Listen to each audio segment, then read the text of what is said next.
Oh, sige, girl. Okay, it's a normal.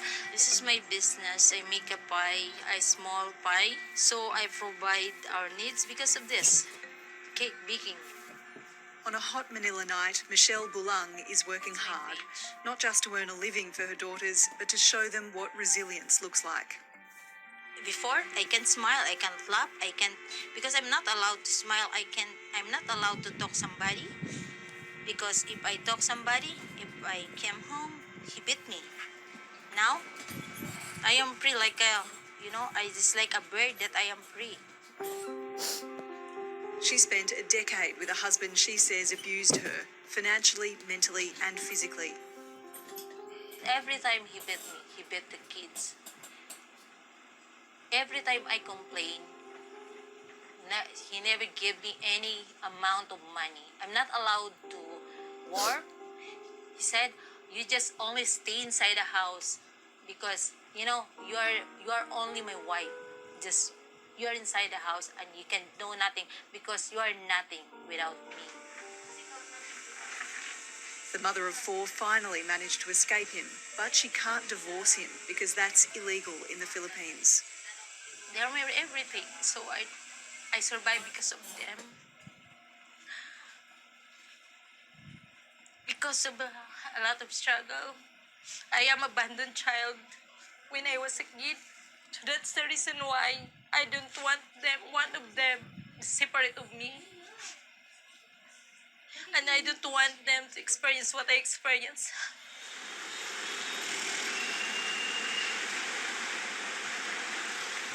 There's no justice here in the Philippines. Even you are already sacrificed everything. You are already suffering from the abusive relationship, but nobody cares. The petition is granted. The marriage of petitioner Maria Stella Sibonga also wants to legally cut ties from an abusive marriage that she says she was pressured into when she fell pregnant at 18. The relationship left her suicidal. I just committed 2 times to commit suicide because it was hopeless for me. That's I was thinking, what will happen to me? There's nobody helping us. Then I'm just the only one taking care of my children. Then he always doing for me, pushing me away in the house. Then the last time when he drank, I'm talking to him. He's trying to kill me and my children. It's a big knife. More than a decade ago, she filed for an annulment, which would mean the marriage never existed. But it's an expensive, slow and difficult process.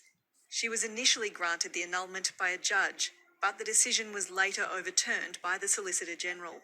It's very important to me because I want to move on. I want to cut that status of my marriage, and I want to cut the change in my marriage that I've been suffering a lot.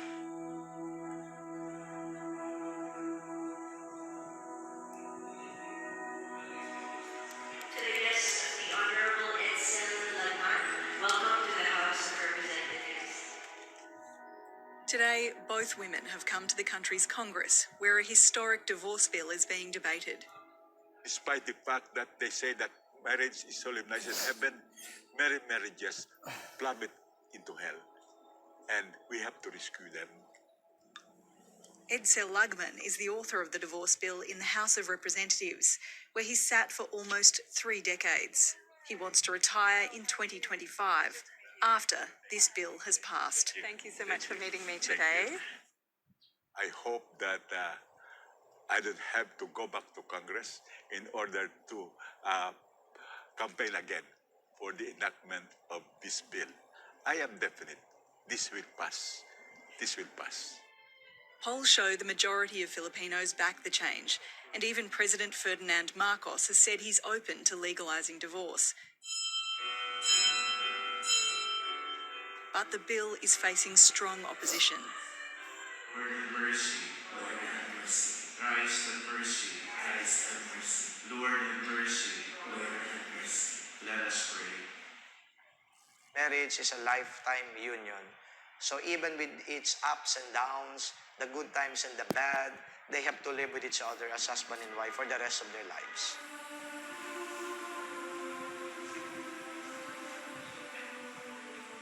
The church looms large in the Philippines, where almost 80% of the population are Catholic. Father Jerome Siciliano from the Catholic Bishops' Conference believes divorce will destroy families. You weaken the commitment to marriage. And of course, after that, you also just perpetuate the cycle of violence. You are not treating the person who is violent. You are just merely freeing the person abused, the abused person from that violent situation. But then again, that guy who may be abusive is not treated at all. He will be looking for another girl who is going to be his punching bag later on. Catholicism was brought here in the 16th century by Spanish colonisers who left behind a ban on divorce that Spain itself has long since abandoned. Now, the only other place in the world where divorce is still illegal is the Vatican, the micro-state of 800 or so celibate Catholic clergy and employees.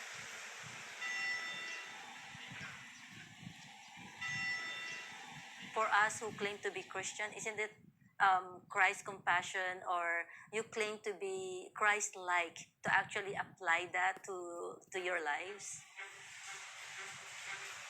AJ Alfafara has been lobbying politicians to change the law since her own separation.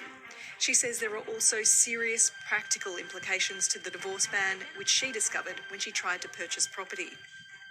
Most of the time, they will want to have the signature of the partner, right, of the spouse. Now, problem is, if you can't have that, then you cannot own a house, or if he ends up having a loan without your consent, you'll also be financially obligated. So you'll also be blacklisted on credit cards. For Michelle Bulang, it's about leaving a better future for her girls and a second chance at life and love. I'm here to lead them, to show them that as a woman, we have a right, and you too. When you grow up, you have a right to choose your path